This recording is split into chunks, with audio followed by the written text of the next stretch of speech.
ओम नमः शिवाय। बृहस्पति बनेंगे भाग्य विधाता, तुला राशि दुखों का होगा खात्मा, जीवन में आएगी खुशहाली। जी हाँ, आज का यह कार्यक्रम तुला राशि वालों आपके लिए बहुत ही महत्वपूर्ण और ख़ास है, क्योंकि इस कार्यक्रम में हम आपको बताएंगे बृहस्पति के प्रभाव की वजह से आने वाले एक साल में आपके जीवन में किस प्रकार के बदलाव होंगे। क्या वास्तव में बृहस्पति का गोचर आपके जीवन में खुशहाली लेकर आने वाला है? क्या आपके जीवन में जो समस्याएं चल रही हैं उनका समाधान निश्चित तौर पर आपको प्राप्त होगा? इसके बारे में इस वीडियो में हम डिटेल में चर्चा करेंगे। यदि आपके पास समय ना हो तो आप अभी इस वीडियो को स्किप कर दें, लेकिन जब भी आप इस वीडियो को देखिएगा तो पूरा देखिएगा, क्योंकि यदि आपने इस वीडियो को समझ लिया तो आपको यह पता चल जाएगा कि आपके जीवन में बृहस्पति के प्रभाव के कारण अगले एक साल में क्या अचीवमेंट आप प्राप्त कर सकते हैं और किन क्षेत्रों में आपको एनर्जी लगानी चाहिए। तो देखिए, जब हम बात करते हैं ज्योतिष शास्त्र में बृहस्पति ग्रह की, तो बृहस्पति ही एक ऐसे मात्र ग्रह हैं जो वृद्धि के कारक ग्रह माने जाते हैं। बृहस्पति को किस्मत का कारक कहा जाता है। बृहस्पति का हम सब के जीवन में प्रत्येक क्षेत्र को में इनका प्रभाव होता है, क्योंकि जन्म कुंडली में इनको विभिन्न भावों का कारकत्व प्राप्त होता है, जैसे कि शिक्षा, धर्म, ज्ञान, बड़े बुजुर्ग, बड़े लोगों से मिलने वाला सहयोग, महिलाओं के संपूर्ण वैवाहिक जीवन की जिम्मेदारी बृहस्पति के पास होती है, क्योंकि इन्हें पति का कारक कहा जाता है। साथ ही इन्हें संतान का सुख, धन वृद्धि, इन सभी क्षेत्रों का कारकत्व प्राप्त है। बृहस्पति जिनकी भी पत्रिका में अच्छे होते हैं, ऐसे लोगों में के जीवन में लगातार उपलब्धियां और धन वृद्धि बनी रहती है। साथ ही किस्मत का साथ भी इनको मिलता रहता है। साथ ही बृहस्पति को शिक्षा का, इसके साथ ही जुडिशरी और लॉ के फील्ड का भी कारकत्व प्राप्त है। तो आइए जानते हैं कि जब बृहस्पति देव का गोचर आपके अष्टम भाव में होने जा रहा है तो किस प्रकार के प्रभाव अगले 1 मई 2024 से लेकर 14 मई 2025 तक मिलेगा, इस पर चर्चा करते हैं। देखिए, बृहस्पति आपकी राशि जो है ना वो तुला है, और आपके राशि के स्वामी जो बनते हैं वो शुक्र देव बनते हैं, ठीक है। और शुक्र की ही राशि में बृहस्पति का गोचर हो रहा है, वृषभ राशि में, और वृषभ राशि धन को एकत्रित करने वाली राशि है। ऐसे में इस गोचर का प्रभाव आपके जीवन में कुछ सकारात्मक बदलाव अवश्य लेकर आने वाला है, लेकिन जीवन के कुछ क्षेत्रों में आपको सावधानियों के साथ भी आगे बढ़ना पड़ेगा। हमारे शास्त्रों में बताया गया है, विशेष तौर पर यदि देखा जाए तो पराशरी ज्योतिष के अंदर गुरु का जो गोचर होता है वो 8वें भाव में अच्छा नहीं माना जाता, लेकिन अष्टम भाव में बृहस्पति के होने की वजह से आपके जीवन में सबसे अच्छी बात यह रहेगी कि धर्म अध्यात्म के प्रति आप में रुचि जागृत होगी। अष्टम भाव अकल्ट, एस्ट्रोलॉजी का होता है, रिसर्च का होता है। तो यदि आपके जीवन में ऐसा कोई भी कार्य है जो कि रिसर्च से जुड़ा हुआ है, ठीक है, अकल्ट से आप जुड़े हुए हैं, तो यह समय आपके लिए अनुकूल रहेगा।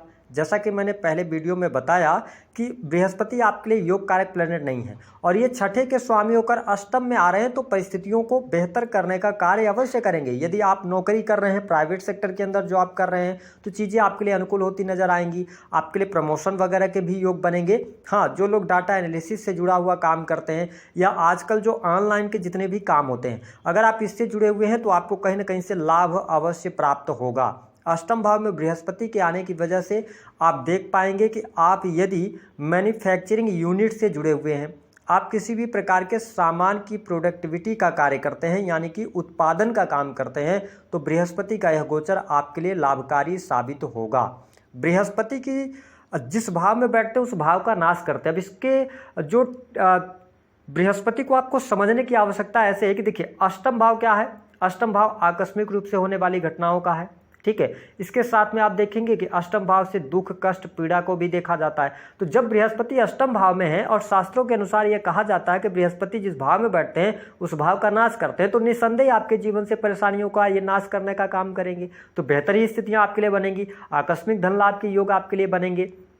देखें, बृहस्पति की जो 5वीं दृष्टि है, ठीक है, वो आपके 12th हाउस पर पड़े। यह समय आपके लिए बहुत बढ़िया रहेगा। कैसे कि यदि आप विदेश भ्रमण करना चाहते हैं आप विदेश के लिए प्रयास कर रहे थे लेकिन आपको वीज़ा वगैरह नहीं मिल पा रहा था, तो यह 1 साल का टाइम फ्रेम आपके लिए बहुत बढ़िया रहेगा। विदेशी भूमि से लाभ मिलेगा। यदि आप विदेश में जाकर जॉब वगैरह करना चाहते हैं तो आपके लिए समय लाभकारी रहेगा।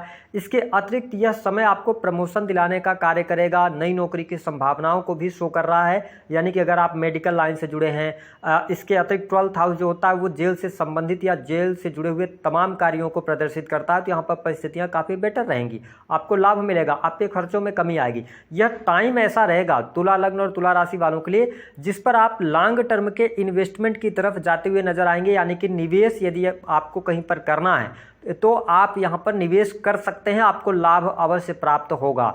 साथ ही देख पाएंगे कि गुरुदेव बृहस्पति 12th हाउस को देख रहे हैं, तो आपका यह बेडरूम है, ठीक है। 12th हाउस को बेडरूम का भी माना जाता है, तो ऐसी स्थिति में बेडरूम की स्थितियां तो बेहतर हैं। लेकिन मैं आपको अब यहाँ पे एक बात स्पष्ट कर देना चाहता हूँ कि जुपिटर आपके 7वें भाव से निकलकर 8वें भाव में जा चुके हैं और शनि की नीच की दृष्टि आपके 7th हाउस पर है। तो कहने का यह मतलब है कि यदि आप अरिष्ट कार्य करते हैं, अनैतिक कार्य करते हैं, एक्स्ट्रा मैरिटल अफेयर वगैरह में जाते हैं, अपने जीवन साथी को आप चीट कर रहे हैं, तो यहाँ पर डाइवोर्स के लिए भी आप तैयार हो जाइएगा। बृहस्पति कहीं ना कहीं से चीज़ों को बचाने का कार्य तो करेंगे, क्योंकि बृहस्पति का स्वभाव ही ऐसा है कि जब आप जीवन में फंसते हैं तो कहीं ना कहीं से बृहस्पति ही आपका साथ देते हैं। तो यहाँ पर 7th हाउस से रिलेटेड चीज़ों को लेकर अगर आप अवेयर नहीं हैं तो कहीं ना कहीं से मैरिटल लाइफ को लेकर यहाँ पर दिक्कत अवश्य होने वाली है, क्योंकि हमने बताया ना कि बृहस्पति को पति का कारक कहा जाता है। स्पेशली अगर आप स्त्री हैं तो आप बहुत सावधानी पूर्वक आगे बढ़िएगा, अन्यथा यह समय विवाह में विच्छेद को शो कर रहा है। बहुत ज़्यादा लड़ाई झगड़े होना या सेपरेशन जैसी स्थितियां भी बन सकती हैं। इसके अतिरिक्त यदि देखा जाए तो बृहस्पति की जो दृष्टि है 7वीं, वह आपके 2nd हाउस पर पड़ रही है। यह समय आपके कुटुंब के लिए अच्छा है, आपके परिवार के लिए अच्छा है। परिवार में वृद्धि के संकेत दिखाई दे रहे हैं, किसी बच्चे का जन्म हो सकता है, परिवार के लोगों में खुशहाली आपको देखने को मिलेगी। वही जो आपके रिलेटिव्स होंगे, जो रिलेशन के लोग होंगे, उनके साथ भी संबंध आपके बहुत बेहतर रहेंगे। 2nd हाउस क्या है? आपकी वाणी है। मैं आपको स्पष्ट कर दूं कि तुला लग्न और तुला राशि वालों, यदि आप किसी भी प्रकार के कंसल्टेंसी के कार्यों से जुड़े हुए हैं, चाहे आप चार्टर्ड अकाउंटेंट हो, बैंकिंग सेक्टर से जुड़ा हुआ या फिनांस से जुड़ा हुआ, किसी भी प्रकार की अगर आप कंसल्ट कर रहे हैं, लोगों को सर्विसेज दे रहे हैं, तो यह समय आपके लिए बहुत ही भाग्यशाली साबित होगा और इस दौरान आप जरूरत से ज़्यादा यानी कि सोच से ज़्यादा पैसे बना सकते हैं। साथ ही आपके बैंक बैलेंस में वृद्धि निसंदेह होने जा रही है, आपका बैंक बैलेंस बढ़ेगा, ठीक है। आपकी वाणी बहुत मधुर रहेगी, वाणी के द्वारा आप अपने कार्यों को निकालने में सफल हो जाएंगे। और कहते हैं ना कि कई बार हमारे जीवन में ऐसा समय भी आता है जो कुछ भी हम बोल देते हैं वो बात सही साबित हो जाती है। तो देखिए, बृहस्पति की दृष्टि आपके 2nd हाउस पर पड़ रही है। इसका मतलब यह है कि आपकी बोली गई जो वाणी होगी वह काफ़ी हद तक सच साबित होगी, ठीक है। लोगों से जुड़ने का आपको अवसर मिलेगा। 2nd हाउस से बैंकिंग सेक्टर को देखा जाता है। 2nd हाउस रत्न आभूषण को शो करता है। तो यहाँ पर आप देख पाएंगे कि यदि आप रत्न आभूषण से जुड़े काम कर रहे हैं, सोने चांदी का व्यवसाय कर रहे हैं, या आप बैंकिंग सेक्टर से जुड़े हुए हैं, फिनांस का कोई भी सेक्टर ले लीजिए आप, तो आपको बेहतरीन परिणाम यहां पर प्राप्त होते नजर आएंगे। धन की स्थिति भी बेहतर आपके लिए होती हुई नजर आएगी। अब देखें कि बृहस्पति की जो 9वीं दृष्टि है वह नीच की दृष्टि आपके 4th हाउस पर पड़ रही है, लेकिन यहाँ पर आपको बेहतरीन परिणाम प्राप्त इसलिए होगा क्योंकि आपके जो 4th के स्वामी बनते हैं वो शनिदेव हैं, और शनिदेव आपके लिए योग कारक प्लेनेट हैं। आपकी राशि में आके उच्च के हो जाते हैं और ये त्रिकोण भाव में गोचर कर रहे हैं, ठीक है। तो ऐसी स्थिति में आपके लिए भूमि भवन वाहन से संबंधित कार्य संपन्न होते नजर आएंगे। जो अभी तक आपके परिवार में कलह का वातावरण चल रहा था या परिवार के सदस्यों में एकता आपको देखने को नहीं मिल रही थी, तो अब यहाँ पर आपका परिवार जो होगा वो संयुक्त होगा, एकता देखने को मिलेगी, परिवार में खुशी का माहौल रहेगा और निसंदेह आने वाले 1 साल में आपके परिवार में कोई शुभ मांगलिक कार्यक्रम होने के योग, धार्मिक आयोजन होने के योग यहाँ पर दिखाई दे रहे हैं। साथ ही तुला लग्न और तुला राशि के यदि आप जातक हैं, प्रॉपर्टी से जुड़ा हुआ कोई विवाद चल रहा था या प्रॉपर्टी आप अपनी बेचना चाह रहे थे, आपको उचित मूल्य नहीं मिल रहा था, तो यह समय आपके लिए प्रॉपर्टी बनाने का भी है और आपको प्रॉपर्टी बेचने पर सही उसका लाभ प्राप्त करने का भी रहेगा। इसके साथ ही बाहरी लोगों का सपोर्ट मिलेगा, पुराने मित्रों से आपको सहयोग मिलने जा रहा है, माँ के साथ में आपके संबंध बेहतर होंगे, माता जी की हेल्थ बहुत अच्छी रहने वाली है, ठीक है। मकान का सुख मिलेगा, वाहन का सुख मिलेगा। तो मैं 4th हाउस से रिलेटेड चीज़ों को बहुत अच्छा देख रहा हूँ। अब यहाँ पर ये देखें कि 4th हाउस से रिलेटेड चीज़ों के जिनके बारे में हमने बताया आपको, यहाँ पर क्या है कि आपको थोड़ी सी मेहनत या संघर्ष करना पड़ेगा क्योंकि नीच की दृष्टि पड़ रही है ना, तो इसका ध्यान रखें। हालांकि अगर तुला लग्न और तुला राशि वालों के लिए हम बात करें तो यह समय अवधि आपके शत्रुओं के लिए कहीं ना कहीं से शत्रु आपसे पराजित होंगे। कोर्ट कचहरी आदि का कोई मामला चल रहा है उसमें भी आपको विजय प्राप्त होगी क्योंकि 12th हाउस आपके एक्टिवेटेड हो रहा है। इसके साथ में आप देख पाएंगे कि प्रेम संबंधों में अनुकूलता आपको देखने को मिलेगी। प्रेमी प्रेमिकाओं के बीच में संबंध बहुत अच्छे रहने वाले हैं।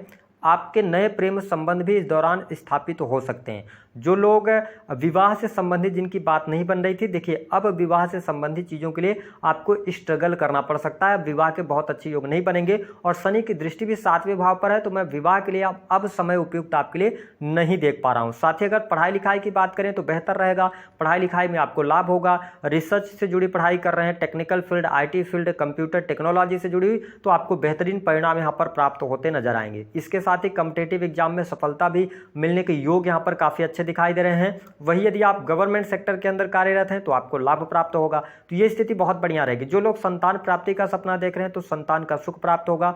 संतान के साथ में थोड़ी बहुत, अगर आपके संतान पहले से है तो उनके साथ में छोटी मोटी दिक्कतें तो रहेंगी, लेकिन संतान का करियर अच्छा जाता हुआ यहाँ पर नजर आएगा। जो लोग स्पोर्ट्स पर्सन हैं, इंटरटेनमेंट के क्षेत्र से जुड़े हुए हैं, यानी कि आप कला के क्षेत्र से यदि जुड़कर काम कर रहे हैं तो तुला लग्न और तुला राशि वालों आपको धीरे धीरे करके ही सही, क्योंकि देखिए बृहस्पति को भाग्य का कारक कहा जाता है, तो यहाँ पर आप मेहनत करेंगे तो मेहनत से थोड़ा सा कम आपको लाभ होगा, लेकिन चीज़ें आपके लिए बेहतर रहेंगी। इसके अतिरिक्त एक बात का और आपको ध्यान रखना है कि अपने पैसे का रख रखाव सही करना है।